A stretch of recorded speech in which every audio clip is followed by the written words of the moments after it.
I purposefully ruined my cousin and ex's wedding, and it's brought me a lot of happiness. I once looked up to my cousin. I thought he was a great guy, and we were close like brothers. I was also dating a girl. I was deeply in love with her and planned to marry her someday. I thought my life was perfect. One day I came home early because a colleague offered to cover my shift. I was pretty tired, so I accepted and went home. Arriving home, I found them in my bed, having sex. Both of them were shocked, to say the least. I told them I wanted them to be gone by the time I got back and left the house. They were gone by the time I did get back, but she left me a note telling me she was sorry and to call her when I'd calmed down. I didn't call her. I texted her saying that I'd gather her things and drop them off at cousin's in a few days and that she's staying with him now, not me. I followed through with that. It took about a week to transfer everything. Both of them tried to apologize, but I didn't have anything nice to say to them, so I said nothing. I just knocked on the door and handed the bags to whoever answered before leaving. My cousin called me multiple times to try to apologize, but I refused to accept it. 3 years have passed since then. I went no contact with them. I didn't bring it up to the rest of my family or any of their friends. I'm not sure why. I just didn't. I got a call from a number I didn't recognize, so I answered. It was my cousin. He sounded really happy and was acting like he hadn't destroyed my life. He explained he and my ex were getting married and he wanted me to be his best man. I was so angry that he had the utter gall to act like nothing was wrong and lost my temper. I yelled at him and called him names before hanging up. He sent me a text telling me the offer still stood, and if I didn't want to be his best man, then he just simply wouldn't have won. A few days passed by and I had an idea. I texted him back and apologized. I sent a paragraph of bullshit saying I was still angry, but this could be an opportunity for the 3 of us to heal and move past it. He was overjoyed and said he'd pay for everything and he'd help me pick out a suit if I wanted, which I accepted because I am sure as shit wasn't going to spend any money on his stupid wedding if I could help it. The wedding day came. I had spent the week prior writing a speech, putting all the negative feelings that had bottled up over the years into words on paper. The wedding was pretty good. I'm sure one of them has some nice well-paying job or something because they must have spent a decent bit of money on this wedding from how nice it was. Our entire family was there, as was a decent chunk of my ex's family. Eventually, the time for my speech came. I just remember feeling really nervous as it built up to it, and my voice kept faltering when I was reading it out. But I didn't and still don't care. At least I got it out. I explained what these 2 horrible people had done to me. I called them the worst names I could think of and wished them the worst. Then I left. I was expecting some kind of dramatic moment from all the guests, gasps of shock and all that, but there was none of that. Everyone was silent. On my way home, I got a call from my mother angrily telling me that I'd ruined the wedding, and both of them were so upset, and she asked me why I'd do this. I told her that they deserved it for what they'd done to me, and everything I'd said in the speech was true. She kept defending them, so I swore at her and hung up. Since then, I've gotten several calls and texts from others in mine and my ex's family angry I ruined the wedding. I've also received a few texts from people who were there being supportive and telling me they were there if I needed to talk. I'm not sure if I feel better having done this, but it did bring me great catharsis when people were telling me the wedding was ruined.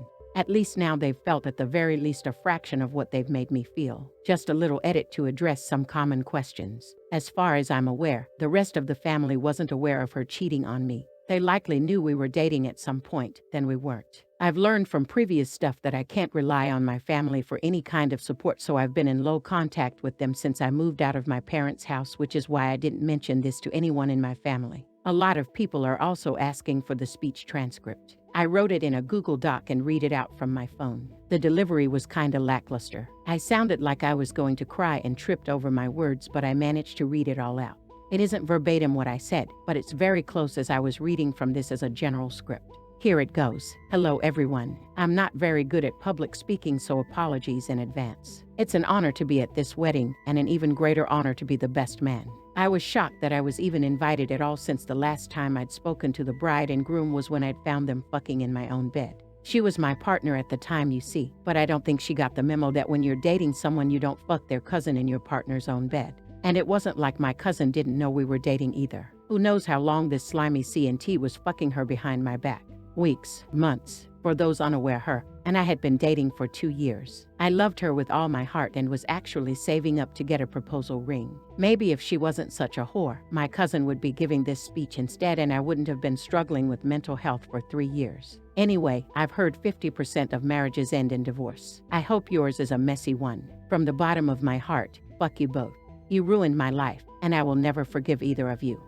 Update 1. Hey, it's been a while, a lot has happened. I haven't logged into Reddit other than to look at any messages I've gotten whenever I see the notification in my email. It has helped, and it's good to know that people still think about me all this time later after reading words on a screen. Hell, the most recent private message I got was 4 hours ago as of typing this, and the most recent notification on my post was 10 minutes ago. I haven't responded to any because I don't really know how to begin doing so. I'd feel bad just giving a short thank you, and I'm not really creative enough to come up with over 20 good responses. I do greatly appreciate the supportive words, though. Some stuff has happened since the whole mess that was my cousin's wedding. My mom tried to talk to me and said she saw the post I'd made. I pushed her away for a few days before finally speaking to her. I'm struggling to find words to describe how things worked out between us. The easiest way to explain it is that we agreed to disagree on whether what I'd done was correct. I got a mix of messages from those who were present at the wedding, some supportive, some telling me off. I was struggling a lot. I've just gone back to simply functioning like I was before the wedding, after I came down from getting my own back. I don't at all regret what I did, and I still feel satisfied that I got payback. I was making plans to take my own life about a month after the wedding. I hadn't told anyone for obvious reasons, but my mom, uncle, and cousin, the same cousin whose wedding I ruined, came to me and told me they'd pay for a private counselor since the mental health department of the NHS is under-equipped, to say the least. I went to therapy, found a counselor who was very helpful. He taught me a lot. I got diagnosed with PTSD caused by the discovery of the affair. He's been a big help and has encouraged me to give casual dating a try to build confidence in myself and get used to rejection as a normal part of life. I signed up to a few dating sites, although I'm avoiding Tinder like the plague. My counselor specifically suggested I stay as far away from Tinder as I possibly can. I've not been very successful in that avenue, but it's pretty much in line with what I was expecting. I've talked to a few people and even got a date scheduled, but she stood me up and ghosted me, which hurt. I'm doing good though. Much better. I don't have suicidal thoughts very often anymore. Whenever I'm feeling especially crap, I like to open up Reddit and read your supportive messages. Now let's see what the community has to say. Opinion number 1 says, it's the fact that your cousin had the audacity to ask you to be the best man at his wedding with your ex that cheated on you with him. He's a complete idiot if nothing else. You don't go from not speaking to each other for years after a conflict. Betrayal to asking the person you hurt to be the best man at your wedding, play stupid games, and win stupid prizes. They deserved what they got for hurting you and then inviting you to their wedding to hurt you again. Opinion number 2 says, hey man, I'm sorry for what you've been through. Me and the entire Reddit community have your back and support you. As of now, it's time to put yourself first. Don't worry what your mom or any other family members think, especially your cousin. His action of wanting to pay for therapy is just an afterthought. He already made himself happy, or so he thinks. What goes around comes around. This being said, don't fight anyone to see your point of view. Cut the naysayers off completely, and be selective of whom you chose to be around you. Focus on yourself, king, and by doing so, you'd gain more confidence that way. Opinion number 3 says, hey man, massive support, but whatever you do, do not be friendly, cordial, or even remotely receptive to your cousin as long as you live. The type of person that arrogant bastard is will feel vindicated. That's why he offered to help. The guilt he feels will weigh on him till he feels you've forgiven him. Never give him that satisfaction. That guilt will weigh on him and their marriage and destroy them. If you truly want to make them feel your pain, let them rot like the trash they are. How about you guys? What do you think?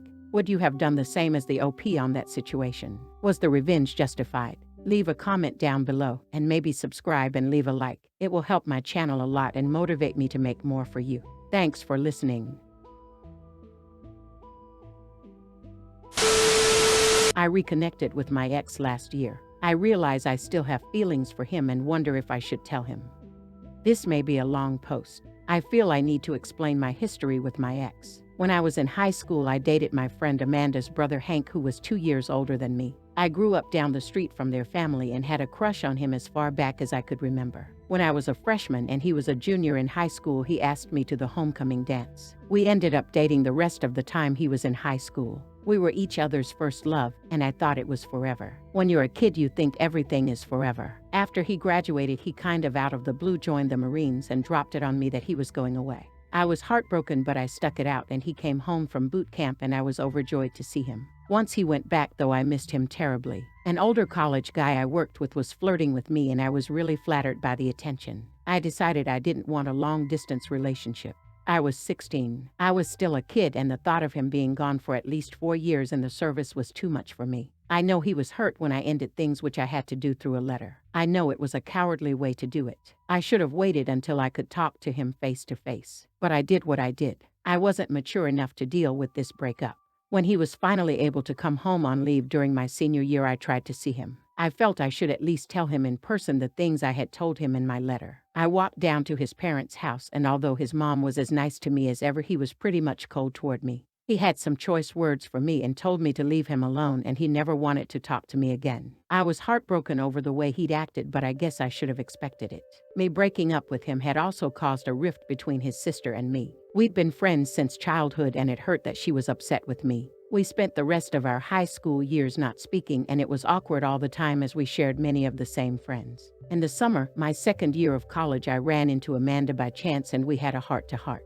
We both confessed that we missed each other and were sorry for letting the situation with Hank cause us to stop talking. We started to talk regularly again and have been pretty close since. Last year, Amanda got married and asked me to be one of her bridesmaids. Of course, I was happy to do this for her, but I was also nervous because her wedding meant I'd see Hank again, and I wasn't sure how he'd feel about me being there. Amanda assured me that Hank was actually glad that she and I had repaired our friendship. I was still nervous about seeing him. At that point, it had been 6 years since I'd actually spoken to him, and our last conversation had had some pretty harsh words.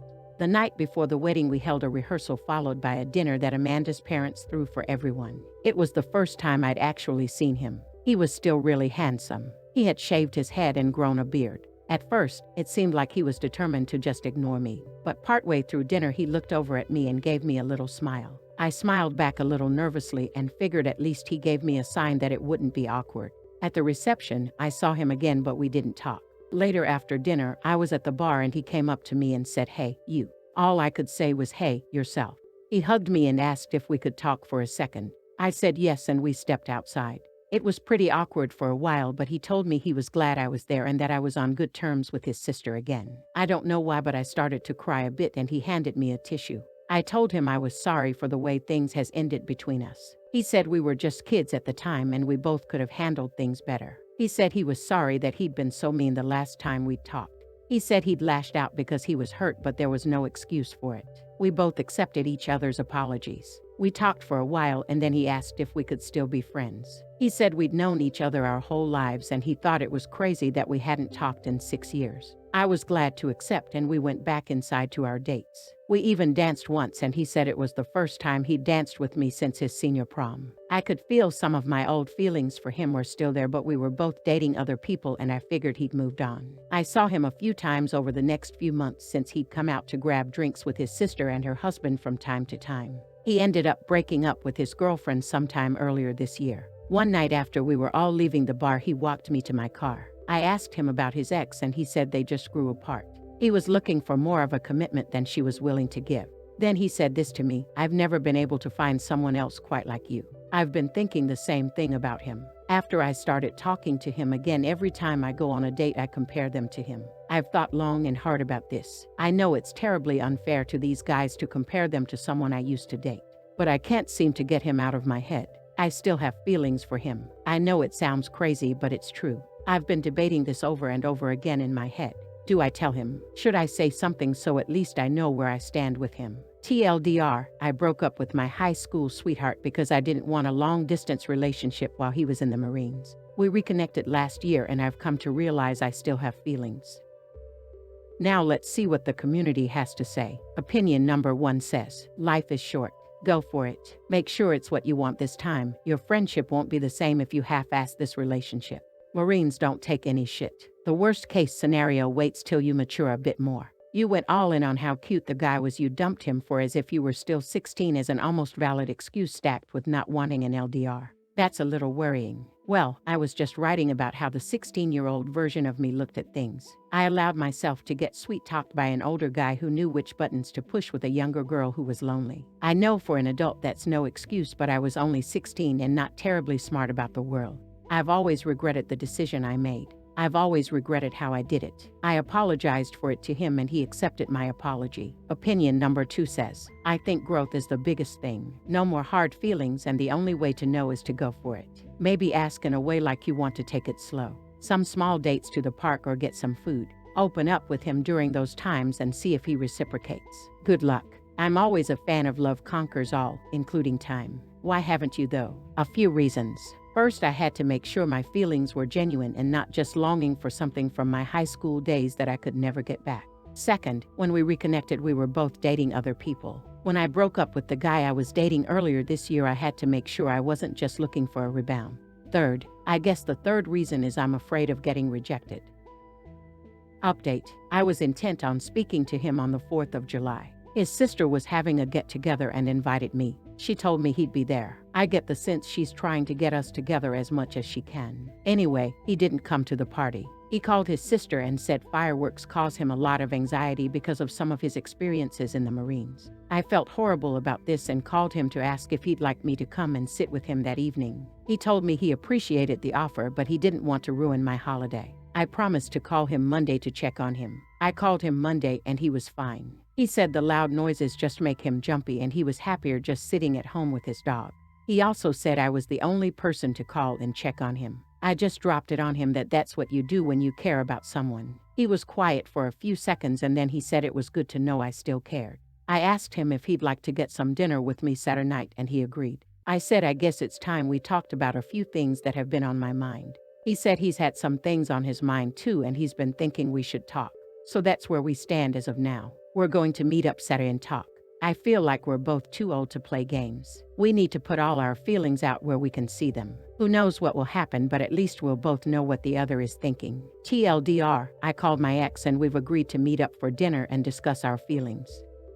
Now let's see what the community has to say. Opinion number 1 says, this displays a maturity level that is rare even in people twice your age. If he's of the same mindset, this could be the beginning of something wonderful. Best wishes to both of you and hopes for a beautiful future together. Opinion number 2 says, good for you. Sounds promising. Take it slow and make sure you're on the same page on the big things, but enjoy it. You're still pretty young for all those mind games, but it's nice to hear you two are being reasonable and mature adults about it.